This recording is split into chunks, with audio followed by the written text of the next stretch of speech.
along with Dennis Anderson, and here's what's coming up on Almanac North. A chaotic ending to the Minnesota legislative session late Monday. We will talk to local lawmakers about the bills that passed and a possible special session. The Duluth Downtown Steam District has a new name and a new master plan for its future. And we'll talk with doctors on what you need to know to prevent stroke and identify its symptoms. It's all coming up next on Almanac North.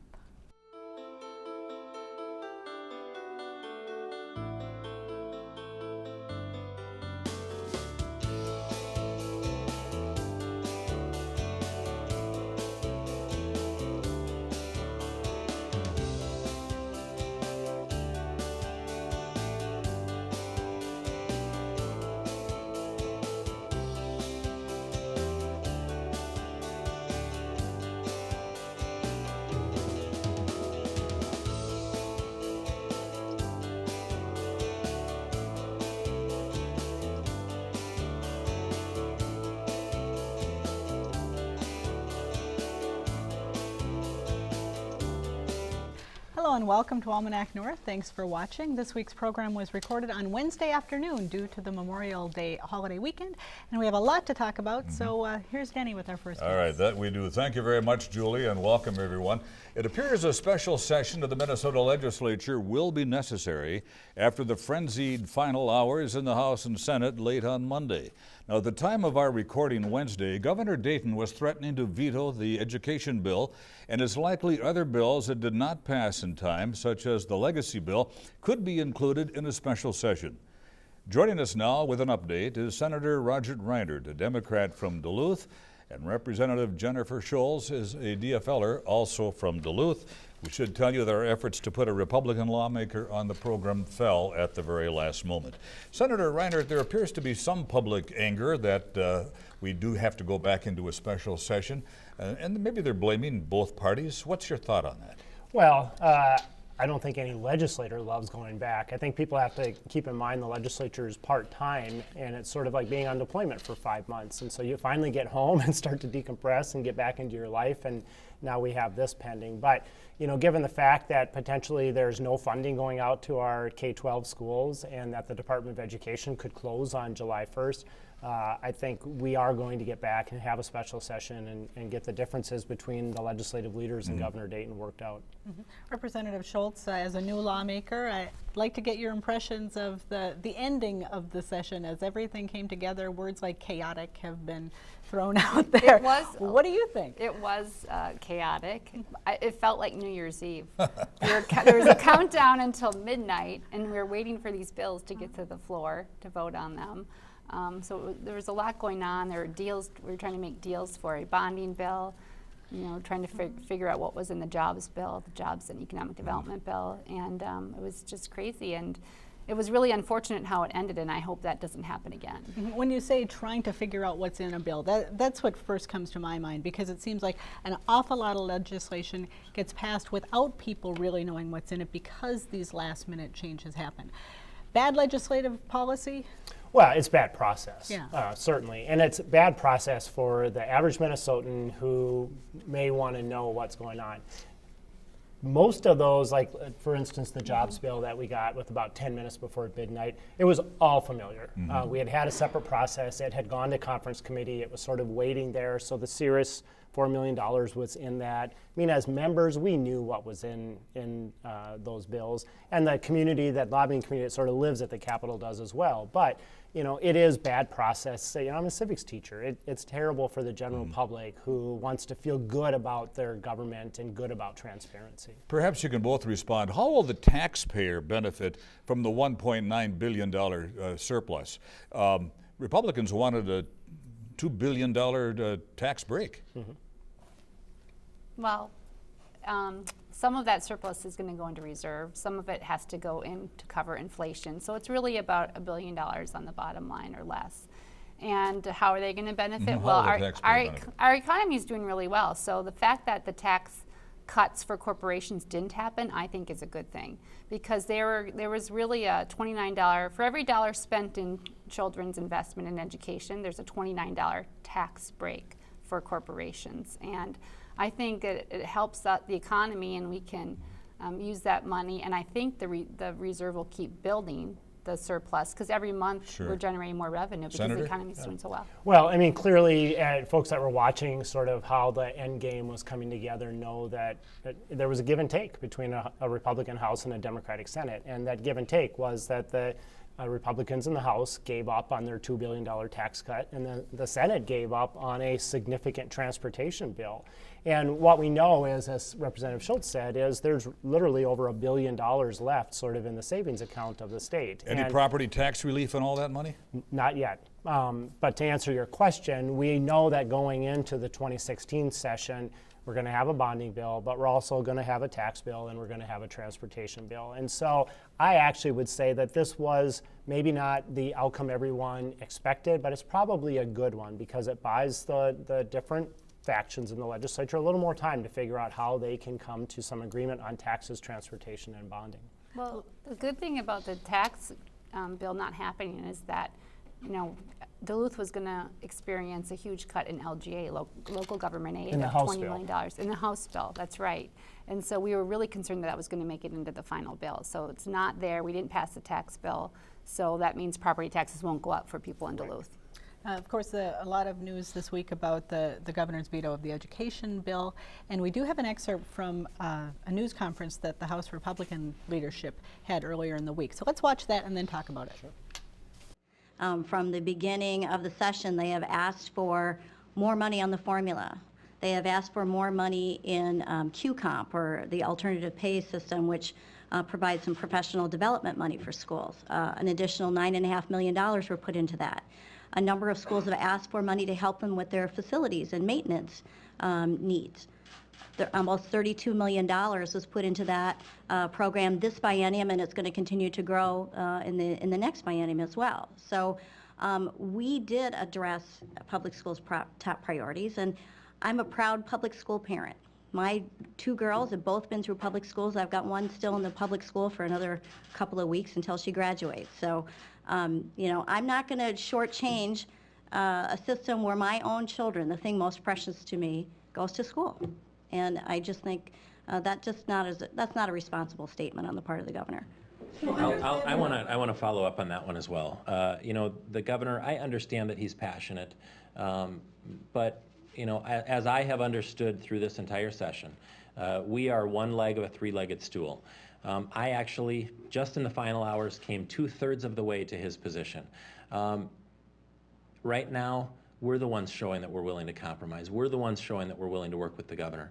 And frankly, the rhetoric of saying that Republicans don't like public school, my guess is if you ask the governor now, he would probably retract that statement and apologize for it.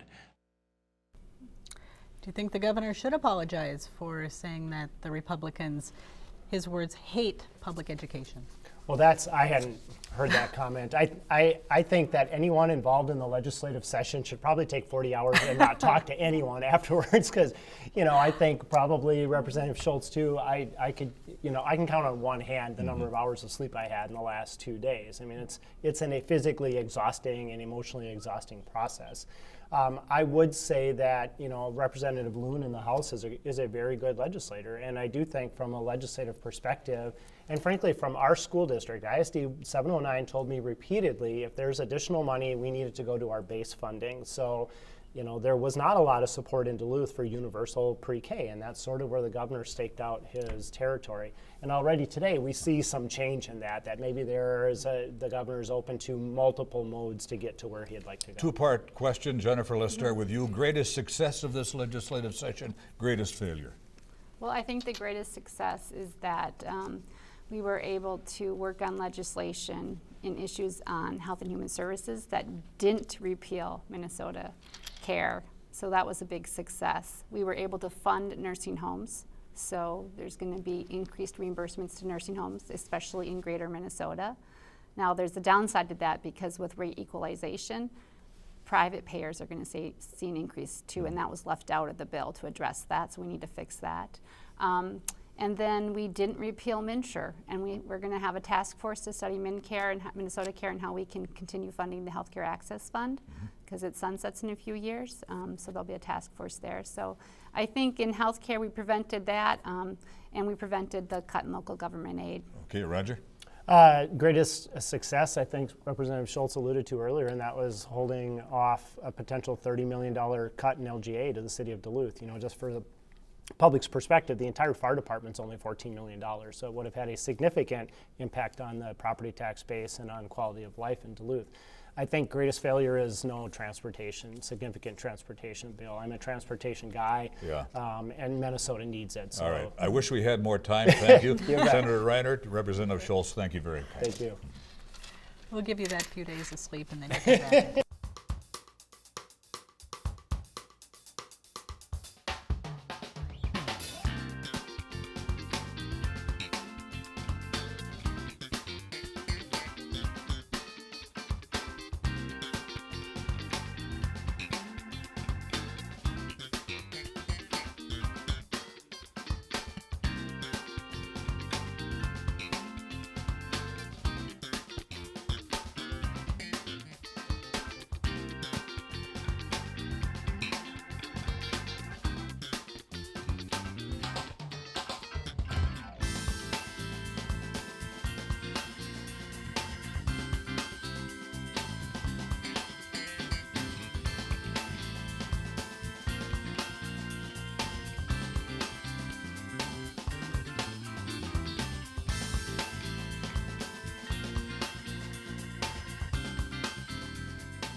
The Duluth Steam Plant provides heat to about 170 buildings downtown and in Canal Park. This week, the City of Duluth and Evergreen Energy, which runs the Steam District, unveiled a new name for the system. The new brand, Duluth Energy Systems, will help raise public awareness of the system and of the ambitious plan to modernize it. Joining us with more information is Jim Green, the General Manager at Duluth Energy Systems, and Dave Montgomery is the Chief Administrative Officer for the City of Duluth. And thanks to both of you for coming in. Thank you. Thanks, Julie. Jim, for those who are not familiar with district energy, talk about the steam plant, the way it is now, and how it serves the downtown area for people who see the building but maybe don't understand how it all Right, works. and a lot of people see the building, have no idea what it's for. So if you envision back in the late 1800s, 1900s, when Duluth was being built and the downtown was being built, when you built the building, it had a boiler and a smokestack. And we still see the remnants of that around town. At Fitker's has a smokestack. Every building had that. So finally, you know, the idea was, well, we don't need to do that in every building. Let's build a central heating plant, and then we'll pipe steam to each one of the buildings, and the buildings can be heated from this central location. So that's what we have in Duluth now, is a steam heat system with about 11 miles of pipe that run underneath the streets and sidewalks and alleyways of Duluth, heating the greater downtown area and Canal Park. Mm-hmm. And what are the changes that are being proposed? Do I put that back on you, Jim? Sure. Sorry. Well, heating with steam is not a very efficient way to do business. So what we're looking to do is to convert from steam to hot water. And more importantly, to convert from a one-way system where the steam goes out to the buildings and some of that heat is used in the buildings, and then the rest of it just gets dumped down into the sewer system as condensate or hot water, and we start all over again with 40-degree lake water. So if we have a hot water system, we can send hot water out to the building. They can take a little bit of heat out of it, and then it'll come back to the plant. We can add a little bit of heat back into it and send it right back out to the buildings. So it's about a 40% efficiency upgrade or increase by shifting from this one-legged, one-way steam system to a closed-loop hot water system. Dave, from a city standpoint, how much money is needed for this shift over, and how do you intend to get that money? Well, the main portion is to do the infrastructure along Superior Street and some of the avenues running off of it through the core. And we're looking at that as about $25 million. And that should get us the downtown, Canal Park, the deck, all of those different areas upgraded, as well as a lot of work at the plant. We've been working real hard at the legislature. We've been working hard with federal agencies, with foundations, and we're hoping next year, we got it set up this year, we were hoping for a bonding bill this year, but we think the normal bonding bill period in 2016 will be an area where we hope to get it. We've had terrific conversations with the folks down in St. Paul. Roger's been helpful, Jen Schultz, Eric Simonson, as well as talking to the Capitol chairs and all of that. So it's been really, really helpful. Can you expand the boundaries that the current steam plant serves, or are you fairly locked into the downtown region? Well, right now, as a steam system, you're pretty limited in how far you can pump steam and keep the pressure up and keep the steam up. Once you convert to hot water, and this is what's so exciting about this, it opens up all sorts of development possibilities on the system. You can pump hot water much further than you can pump steam. You can add supplemental heat. You can add heat from manufacturing activities. You can add heat from data centers. You can add waste heat. You can add solar heat. And you can expand the system significantly. Our focus is going to be on downtown, but it opens up the possibilities of a much more robust, much more widespread, centralized system, which really helps the city's sustainability and environmental footprint, while eliminating, or at least significantly reducing, all that coal we're burning right at the head of Lake Superior. So Jim, what would actually have to happen to make this conversion a reality? Would all of the infrastructure have to be replaced under the streets? Would the buildings themselves have to replace all of their piping inside? Right, so the infrastructure in the street, the actual pipe, most of the pipe is vintage 1930s pipe. So even if it could be reused for hot water, we probably wouldn't. It makes sense if we're going to dig it up to put new in. So the pipe in the street would definitely be replaced with modern, pre-insulated, much more thermally resistive pipe.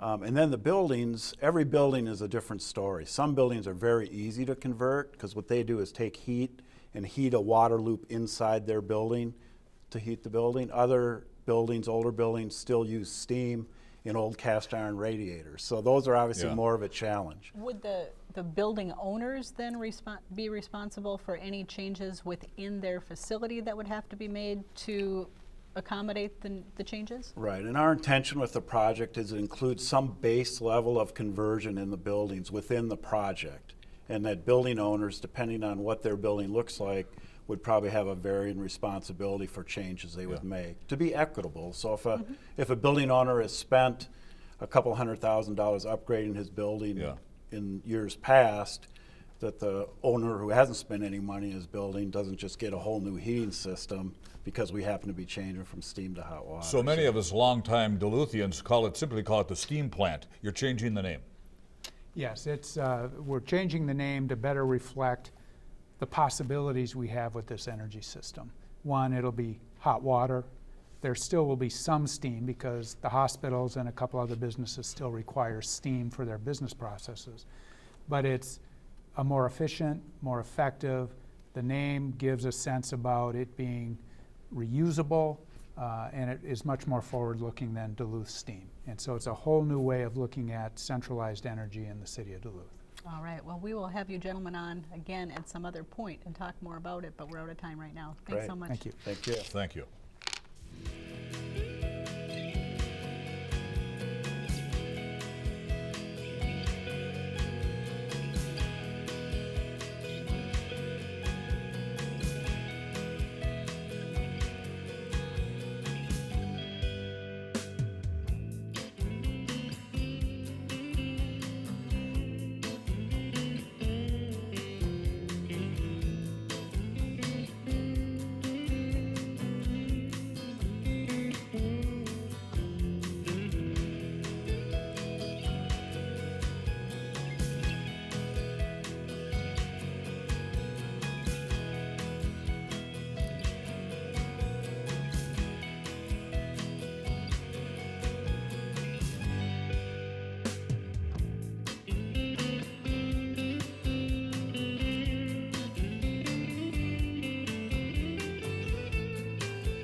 May is National Stroke Awareness Month. Now, according to the American Stroke Association, stroke is the 5th leading cause of death in the United States. In a lifetime, 1 out of 6 people will suffer a stroke. So it's important to know the signs and the symptoms. So let's educate ourselves. Joining us now is Dr. Todd Struckman, a St. Luke's emergency room physician, and Dr. Samuel Laney is St. Luke's physical medicine and rehab physician. Thank you very much for both of you for being here. Dr. Laney, maybe you could start. What are the most common symptoms of stroke? The most common symptom that a layperson would observe would be a unilateral deficit, a change on one side compared to the other, a drooping face, a weak arm, other things that might be a stroke or something else, confusion, staggering gait, inability to speak. Is there pain associated with that? Generally, not directly, although if it's a certain type of stroke, there can be a bad headache. A bleed might be accompanied by a severe headache. And in fact, there's a saying that that you learn in medical school, that if a patient says to you, "This is the worst headache of my life," then you really think about whether there's a intracranial bleed. What actually happens when somebody has a stroke? Well, actually, stroke is a large term that covers a couple of different diseases, and we should talk about the types of stroke there are actually. You could roughly divide it into two groups. There's strokes that come from a burst blood vessel, for example, and that's the stroke that might come with a headache, for example. But that's the minority of strokes. On an order of probably 10 to 1, strokes are more commonly a clogged artery, sort of similar to a heart attack where there's a problem in the plumbing being clogged. And that's called an ischemic stroke, and that's usually a painless event, and it's the majority of strokes. So can somebody actually have a stroke and not realize that something is going on with them? Absolutely.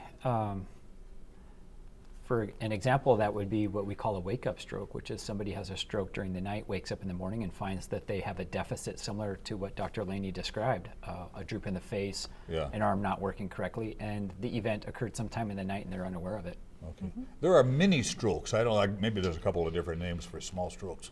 How do they differ maybe from a full-blown stroke? They differ in one important way, which is that they're temporary. And mini stroke is an adequate term. Professionally, we use different terms, but typically that's a stroke where the symptoms come and then resolve. And the most dangerous aspect of that is that it demonstrates that they're at risk for a full stroke, a completed stroke in the future. Okay.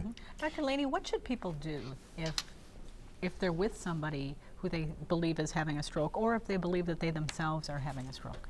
Here comes another saying, time is brain. So you should get in front of Dr. Struckman as quickly as possible. In the case of these ischemic strokes, there may be interventions that are very time sensitive, like on the order of 4 hours. There are powerful clot-busting drugs that can be used in that window. And if the stroke victim dallies or thinks about, maybe I should or shouldn't be in an ER, that time period may pass. Some of those drugs can decrease the outcome of the stroke quite a bit. So don't fool around. Get in front of a trained medical professional at a good ER. So can strokes be prevented? Absolutely, and it's probably the most important thing to talk about, which is reduction of risk. And the risk reduction is not new news to anybody. It's control of blood pressure, cholesterol, control of blood sugar. So it's basically sensible diet, sensible exercise plan, see your doctor, stop smoking. Those are other ways to reduce a stroke risk, and it's the same as reducing heart attack risk too. What about rehabilitation, and what type of rehabilitation is needed for somebody who has had a stroke typically?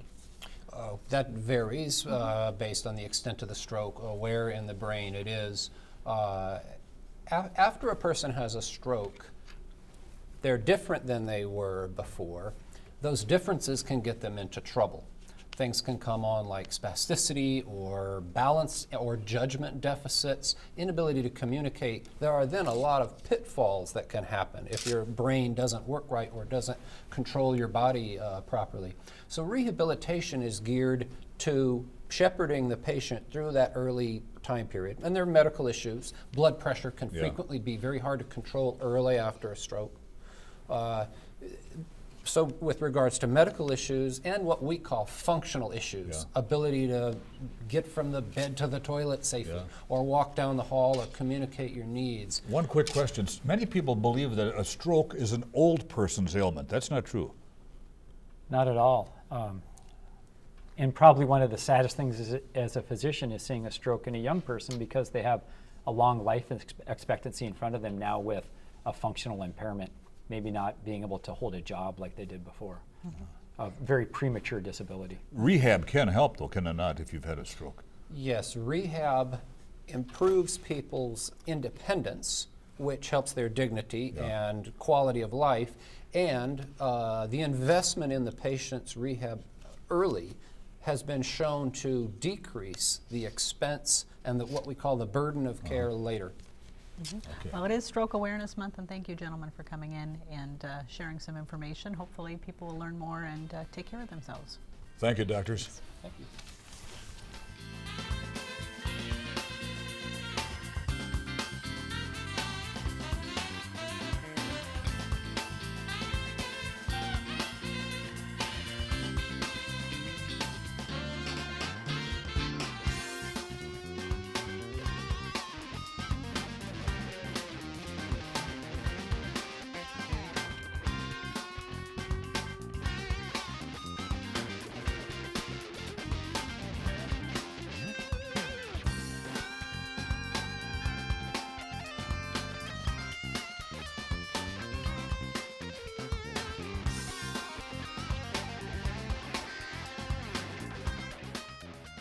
Well, it's time now for a look at some of the week's business stories from Business North.